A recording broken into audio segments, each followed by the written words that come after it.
അഭിപ്രായങ്ങൾ ഉയർന്നു വരികയാണ്. തർക്കം മുറുകുകയാണ് എങ്കിൽ അതിനുള്ള സാധ്യതകളെ താങ്കൾ എങ്ങനെയാണ് കാണുന്നത്?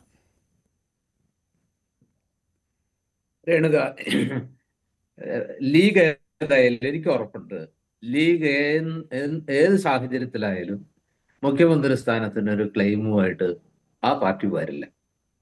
നിങ്ങൾ ഈ തെരഞ്ഞെടുപ്പിന് മുമ്പ് ലീഗ് കഴിഞ്ഞ നിയമസഭാ തെരഞ്ഞെടുപ്പിൽ ഒരുപക്ഷെ ഏറ്റവും കൂടുതൽ സ്ട്രൈക്ക് റേറ്റ് ഉണ്ടായിരുന്ന പാർട്ടി, മത്സരിച്ച സീറ്റുകളിൽ ഏറ്റവും കൂടുതൽ സ്ട്രൈക്ക് റേറ്റ് ഉണ്ടായ പാർട്ടിയാണ് മുസ്ലിം ലീഗ്. അവരുടെ തട്ടകങ്ങളിലൊക്കെ ഇൻടാക്റ്റ് ആയിട്ട് അവർക്ക് അവരുടെ തട്ടകങ്ങളോ കോട്ടകളോ ഒക്കെ ഏറെക്കുറെ കാത്തു സൂക്ഷിക്കാനായി.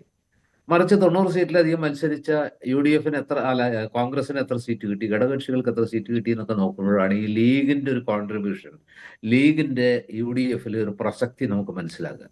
അവരുടേത് ഒരു അഷ്വേർഡ് ആയിട്ടുള്ള ഒരു കോൺട്രിബ്യൂഷനാണ്, ഒരു ഗ്യാരണ്ടീഡ് കോൺട്രിബ്യൂഷനാണ്.